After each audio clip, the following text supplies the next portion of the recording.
अरे वाह, आज लगता है मेरा दिन बहुत ही बढ़िया है। यह लड़की तो बवाल दिख रही है। ऐसी लड़की मैंने अपने जीवन में कभी नहीं देखी। अरे सुनिए मोहतरमा, क्या खरीद रही हैं आप? जी अंकल जी, मैं दूध खरीद रही थी बाबू के लिए। तुम्हारी जैसी कम से कम ली मुझे अंकल बोले, यह मुझे अच्छा नहीं लगेगा। तो मुझे सिर्फ राना बोलो। साला फुटा कहीं का, एक पैर कब्र में लटक रहा है और इसे आशिक की सोच रही है। रागनी सामान लेकर घर वापस जा रही होती है, तभी राना उससे कहता है, अरे मैडम अपना मोबाइल नंबर तो देती जाओ, ऐसे तड़पा के मत जाओ। रागनी गुस्से से वहां से चली जाती है। राणा सिंह भी अपने कान में बैठकर घर की तरफ रवाना हो जाते हैं। तभी सामने उसे एक बहुत ही सुंदर लड़की दिखाई पड़ती है जो एक बकरी को रोटी खिला रही थी। वाह भगवान, आज तो दिन ही बन गया लगता है। आज मुझ पर आप बहुत मेहरबान हैं, मुझे इतनी खूबसूरत लड़कियों का दीदार जो कराया। इस लड़की को तो मैं हाथ से नहीं जाने दे सकता। कुछ कर आना, कुछ कर। अरे हाँ, क्यों ना मैं इसे अपने घर की बहू बना लूं। यह घर में रहेगी और मेरा काम भी आसान हो जाएगा। अगले दिन गाना अपने बेटे का रिश्ता लेकर उस लड़की के घर जाता है। उस लड़की के माँ बाप जी इस रिश्ते को लेकर बहुत ही खुश थे। अरे बेटी, यह तुम्हारे होने वाली ससुरती है, इन्हें प्रणाम करो। तभी नेहा ससुर की पैर छूने लगती है। राणा सिंह उसे छूकर मन में बोला, हाय इसके हाथ इतनी सॉफ्ट है। जी तो कर रहा है, इसे अभी किस कर लूं। कुछ दिन बाद नेहा और प्रकाश की शादी हो जाती है। रात के समय इस समय कौन दरवाजा खुलता रहा है, सारा मूड खराब हो गया। प्रकाश दरवाजा खोलता है, तभी ससुर अंदर आ जाता है। उसके हाथ में दूध के गिलास थे जिसमें किराना ने बहुत ही चालाकी से नींद की दवाई मिला दी थी।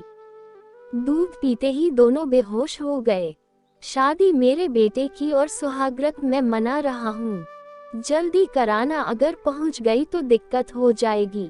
अगले दिन बहू अपने बेडरूम से बाहर निकलती है, तभी उसके ससुर उससे कहता है, और बहू कैसी रही पहली रात? मेरे बेटे ने तुम्हें ज्यादा तो परेशान नहीं किया ना? क्या पापा जी आप भी यह सब कहने की बात हो रही है? सुनो बहू, आज तुम्हारी पहली रसोई है, इसलिए मैं चाहता हूँ तुम सबको अपने हाथ से खाना बना कर खिलाओ।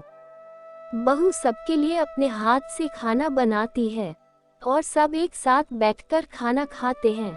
ससुर को खाना बहुत ही स्वादिष्ट लगा और वो बहू की बहुत तारीफ करते हैं। रात के समय प्रकाश थका हारा घर आता है। अरे प्रकाश जी, आप यहाँ बैठो ना, आपके लिए खाने लेकर आती हूँ। अरे जानू, मैं काफी थक गया हूँ यार, मुझे सोने जाना है, मैं कुछ नहीं खाऊंगा। I love your. निया को प्रकाश का यह रवैया बिल्कुल भी अच्छा नहीं लगा और वह उदास होकर बाहर जाकर बैठ जाती है। जब राणा पानी पीने के लिए रूम से बाहर निकलता है, तभी राणा की नजर यहाँ पर पड़ती है। अरे बहू, तुम यहाँ क्या कर रही हो? इस वक्त तो तुम्हें अपने कमरे में होना चाहिए था। पापा जी, क्या हुआ बहू, तुम इतनी रात को बाहर के बैठी हो? मेरे बेटे ने तुमसे कुछ कहा नहीं? पापा जी ऐसी कोई बात नहीं है, मुझे मेरी माँ की बहुत याद आ रही थी, इसलिए मैं बाहर बैठी हूँ। झूठ मत बोलो तुम, मुझे सब पता है। बहुत मेरा बेटा तुम्हें खुश नहीं रख पा रहा है। तुम चिंता मत करो, मैं हूँ ना, मेरे रहते तुम कभी भी अकेले नहीं रहोगी। यह आप क्या बोल रहे हैं पापा जी? मेरा हाथ छोड़िए, कोई आ जाएगा। ससुर उसका हाथ पकड़ लेता है और उसको उठाकर छत पर ले जाता है।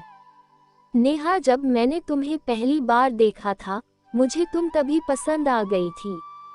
तुमको कहीं खो ना दो, इस डर से मैंने अपने बेटे की शादी तुमसे करवा दी और सुहागरात मेरे बेटे ने नहीं बल्कि मैंने मनाई थी तुम्हारे साथ। जो दूध मैंने तुम्हें दिया था उसमें नींद की दवाई मिला दी थी।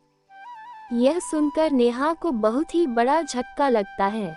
नेहा, मैं तुमसे इतना प्यार करता हूँ कि मैं अपनी सारी प्रॉपर्टी तुम्हारे नाम कर सकता हूँ। प्रॉपर्टी का नाम सुनकर नेहा के मन में लालच आ जाता है। तभी नेहा ससुर के पास जाती है और दोनों करीब आते हैं। अगले दिन नेहा चाय लेकर प्रकाश के पास खड़ी थी, तभी उसका ससुर उसको आवाज लगाता है, नेहा बहू, चाय कहाँ है मेरी, जल्दी लाओ, मुझे नहाने भी जाना है। हाँ पापा जी अभी लाए। थोड़ी देर बाद जब प्रकाश ऑफिस जाने वाला होता है, तभी बाथरूम से नेहा के हंसने की आवाज आती है और वो छुपकर सुनने लगता है। पापा और छोड़े, मेरा प्रकाश अभी यही है, उसे शक हो जाएगा। तभी नेहा वहां से चली जाती है। प्रकाश को नेहा और पापा के प्यार के बारे में सब पता चल जाता है और वह रोने लगता है। नेहा, मुझे कुछ अर्जेंट काम आ गया है, आने में रात हो जाएगी, तुम खाना खाकर सो जाना। और इतना बोलकर प्रकाश वहां से ऑफिस चला जाता है। तभी राणा हिम्मत यहाँ पर अपने बेडरूम में लेकर चला जाता है और दोनों रोमांस करने लगते हैं।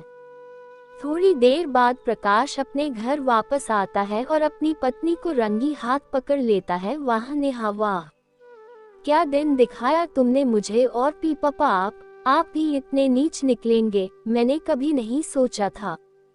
अपने ही बहू के साथ छे, मुझे तो बोलने में भी शर्म आ रही है। इसमें शर्म कैसी, मैंने तुमसे कभी बैर किया ही नहीं था प्रकाश, मुझे हमेशा से राणा जी पसंद थे, मेरे दिल में बस वही बसते हैं। नेहा की यह सब बातें सुनकर प्रकाश को बहुत गुस्सा आता है और कुछ बिना सोचे समझे अपने पॉकेट से गन निकालकर नेहा को शूट कर देता है। अरे बेटा, ये क्या कर दिया तुमने, अपनी ही बीवी को मार डाला।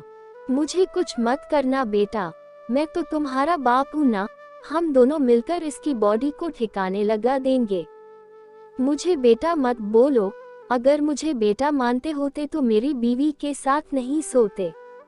आप जैसे ही लोग रिश्तों को बिगाड़ते हैं, आपको जीने का कोई हक नहीं है। तभी प्रभास विभाग को भी गोली मार देता है, जिसे तड़प तड़प कर उसकी मौत हो जाती है। प्रकाश अपने आप पुलिस को हवाले कर देता है। 2 मर्डर के इल्जाम में उसे उम्र कैद की सजा हो जाती है।